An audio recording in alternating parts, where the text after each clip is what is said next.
Good morning, all of you. How are you all? I hope you all are fine.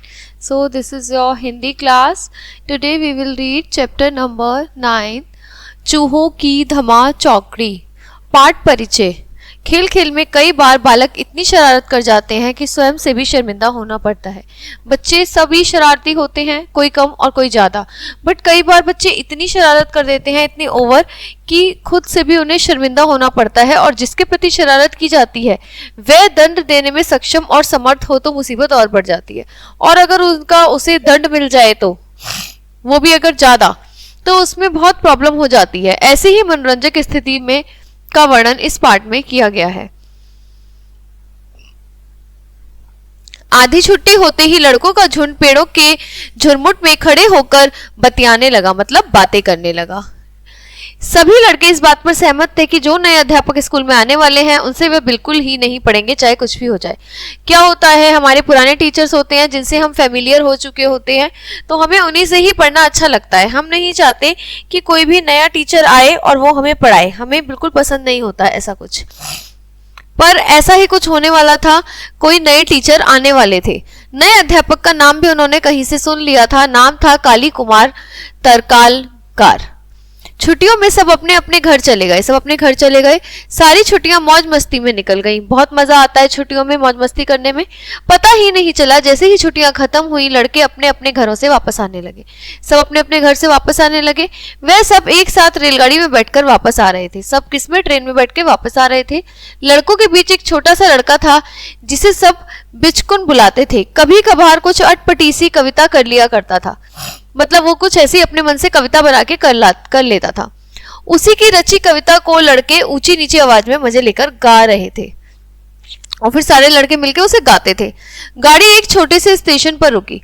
वहां पर क्या हुआ कि गाड़ी उनके एक छोटे से स्टेशन पर रुकी. वहां से एक बूढ़े सज्जन भी गाड़ी में चढ़े. एक बूढ़े व्यक्ति थे, वो गाड़ी में आकर बैठे. सामान के नाम पर उनके पास एक बिछौना था. सिर्फ उनके पास क्या था? एक नीचे बिछाने वाला एक वो था कपड़ा सा, और गोल मुंह वाली एक मिट्टी की 2-3 हंडियां थी जिनके मुंह कपड़े से बंद थे और वो क्लोज थे. साथ ही टीन का एक ट्रंक भी था और कुछ छोटी बड़ी कुछ पोटलियां थी और टीन का ट्रंक था जो पहले चला करता था. सहसा लड़कों के समूह में से शरारती लड़का बिचकुन बूढ़े को देखकर जोर से चिल्लाया. लड़कों में से वही बिचकुन जो लड़का शैतान था, वो उसको देख के चिल्लाया बूढ़े बाबा को, अरे बुड्ढे, यहाँ जगह नहीं है, किसी दूसरे डिब्बे में जाओ. देखो वो ऐसे बोला, अरे बुड्ढे यहाँ जगह नहीं है, किसी दूसरे डिब्बे में जाओ. तो कितनी गलत लैंग्वेज है ये. हाँ, बूढ़े आदमी ने प्यार से कहा, बड़ी भीड़ है, कहीं जगह नहीं है. वो उसने कहा कि बेटा बहुत भीड़ है और कहीं भी जगह नहीं है. मैं एक कोने में बैठ कर जाऊंगा, तुम्हें कोई परेशानी नहीं होगी. मैं एक कोने में बैठ जाऊंगा. और वो सीट की बजाय नीचे ही फर्श पर बिछौना बिछाकर बैठ गए. लड़के ने पूछा, बाबा आप कहाँ जा रहे हो? बाबा कुछ जवाब देते उससे पहले ही बिचकुन बोल उठा, श्राद्ध करने जा रहे होंगे. बाबा हैरानी से बोले, श्राद्ध मतलब क्या होता है?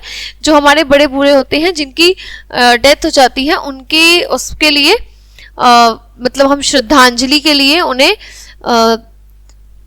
वो करने के लिए, हम श्रद्धांजलि करने के लिए हम उन्हें श्राद्ध में, जैसे मतलब उनके लिए श्राद्ध करते हैं, उनके लिए खाना पकवान बनाते हैं, फिर हम पंडित जी को जिमाते हैं, तो वो सब हम करते हैं. बाबा हैरानी से बोले, श्राद्ध? किसका श्राद्ध? जवाब मिला, काले कुम्मड़ का. किसका? काले कुम्मड़ का. हरी मिर्च का. मतलब ऐसे ही वो मजा ले रहा था. और सभी लड़के सुर सुर में मिलाकर इसी कविता को बनाकर गाने लगे, हरी मिर्च और काला कुम्मड़ा, जो बैठा है हो जाए खड़ा. आसनसोल स्टेशन आते ही बूढ़े सज्जन वहां स्नान करने के लिए उतर पड़े.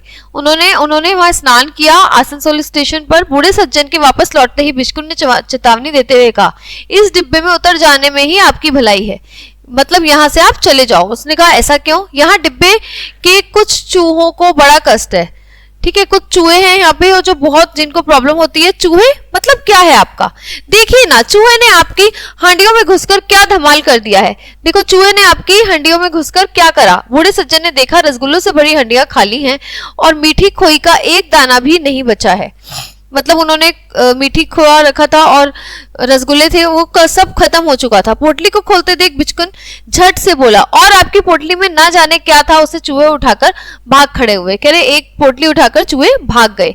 अब बूढ़े सज्जन को ध्यान आया कि उसमें तो उनके बगीचे के 5 पके रसीले आम बंधे थे। बूढ़े सज्जन ने हंसकर कहा, लगता है चूहों को बड़ी भूख लगी हुई थी। बिचकुन ने कहा, कहाँ, चूहे तो बिना भूख के भी सब चट कर जाते हैं, और बच्चे क्यों पीछे रहते? सभी कहने लगे, हाँ हाँ ऐसा ही है, कुछ और भी मिलता तो वो भी चट कर जाते। बूढ़े सज्जन ने मुस्कुराते हुए कहा, बड़ी भारी भूल हो गई, अगर मालूम होता कि गाड़ी चूहों से भरी पड़ी है तो उनके लिए भी कुछ और ले आता। बूढ़े सज्जन को मुस्कुराते देख लड़का छेप कर चुप हो गया। मतलब वो ऐसे हो गया बिल्कुल जैसे उसको किसी ने इसकी चोरी पकड़ ली हो उस लड़के की। बिचकुन मन ही मन सोचने लगा, काश गुस्सा करते तो मजा आ जाता। वो सोचा कि काश ये अगर गुस्सा करते तो ज्यादा अच्छा लगता। मतलब उसे आदत थी कि बड़ों को परेशान करो और उनसे गुस्सा करवाओ। बर्दवान स्टेशन पर उतरकर जब दूसरी गाड़ी पकड़ने का समय आ गया तब बूढ़े सज्जन बोल उठे, इस बार तुम लोगों को कष्ट नहीं दूंगा, इस बार किसी दूसरे डिब्बे में चढ़ जाऊंगा। जब बर्धमान स्टेशन पर उतरकर जब दूसरी गाड़ी पकड़ने का समय आया तो उन्होंने कहा, इस बार तुम्हारे साथ नहीं, कहीं और किसी डिब्बे में चढ़ जाऊंगा, तो अब तुम परेशान नहीं हो पाओगे। सो अब होने का ही नहीं, तो अब होने का नहीं, आपको इस बार भी हमारे डिब्बे में ही चलना होगा। आपकी पोटलियों में अगर अब भी कुछ बचा है तो हम सब बराबर से पहरा देंगे, अब की बार चूहों को कुछ भी खाने नहीं देंगे। उसने कहा कि नहीं नहीं, अब तो आपको हमारे साथ ही जाना होगा, और आप अगर आपके पास अब भी पोटली में कुछ बचा है तो वो सब हमारे हिस्से में आएगा, और हम चूहों को कुछ नहीं खाने देंगे, हम खाएंगे। बूढ़े सज्जन को लड़कों की जिद के सामने झुकना ही पड़ा। थोड़ी देर बाद डिब्बे के सामने एक मिठाई वाले का ठेला आकर रुक गया। ठीक है, डिब्बे के सामने एक मिठाई वाला आया। बूढ़े सज्जन ने मिठाई का दोना हर एक को पकड़ाते हुए कहा, इस बार चूहों की दावत में कोई गड़बड़ी नहीं होगी। लड़कों ने खुशी से हुर्रे कहा और मिठाई पर टूट पड़े। मिठाई वाले के बाद आई आम वाले की बारी। भला आम भी कहाँ बचने वाले थे। अब लड़कों ने खोज खबर लेते हुए कहा, आप कहाँ जा रहे हैं? मैं रोजगार की तलाश में निकला हूँ, जहाँ काम मिलेगा वहीं उतर चढ़ूंगा। बूढ़े सज्जन ने कहा। लड़कों ने पूछा, आप क्या काम जानते हैं? उन्होंने कहा कि मैं मैं चाहता हूँ मुझे कोई नौकरी मिल जाए, मैं नौकरी ढूंढने जा रहा हूँ, और जहां भी मुझे मिलेगी मैं वहीं पर उतर जाऊंगा और वही काम कर लूंगा। मैं टूलो पंडित हूँ, संस्कृत पढ़ाता हूँ, बूढ़े सज्जन ने उत्तर दिया। उन्होंने कहा कि मैं संस्कृत पढ़ाता हूँ और मैं संस्कृत का टीचर हूँ। लड़के ताली बजाकर खुशी से उछल पड़े। फिर तो आपको कहीं जाने की जरूरत नहीं, आप हमारे स्कूल में आकर पढ़ाइए। बोले कि आप हमारे स्कूल में आकर पढ़ाइए, आपको कहीं भी जाने की जरूरत नहीं। तुम्हारे स्कूल वाले भला मुझे क्यों रखेंगे? उन्होंने कहा, रखेंगे कैसे नहीं, हम अपने यहाँ किसी ऐरे गहरे को थोड़ी आने देंगे। उन्होंने कहा कि हम किसी ऐरे गहरे को नहीं आने देंगे। तो वो बोले, तुमने तो मुझे दुविधा में डाल दिया, अगर तुम्हारे स्कूल के अधिकारी ने मुझे पसंद नहीं करे तो? पसंद ना करने का तो प्रश्न ही नहीं, पसंद ना करने पर हम स्कूल छोड़ देंगे। तो वो बोले, अच्छा बाबा, तो अब तुम ही ले चलो। गाड़ी स्टेशन पर आकर रुकी, वहां स्वयं स्कूल के सेक्रेटरी बाबू आए थे। बूढ़े सज्जन को देखते ही उन्होंने आगे बढ़कर पांव छुए और प्रणाम करते हुए बोले, आइए आइए तरकालकार महाशय, आपके रहने का सब इंतजाम हो गया है। यह सुनकर सब बच्चे आश्चर्यचकित रह गए। ये कौन थे? ये वही टीचर थे जो इनके स्कूल में आने वाले थे और जिनसे ये बच रहे थे कि हम इनको नहीं आने देंगे। आखिरकार वो ट्रेन में उन्हें मिल गए और फाइनली वो लड़के उन्हें पसंद करने लगे, और अब वही चाहते थे कि वही हमारे स्कूल में आए, और आ भी वही रहे थे एक्चुअल में। ठीक है, पर उन्होंने उन्हें बच्चों को बताया नहीं था ये बात। तो ये पाठ आपका यही समाप्त होता है।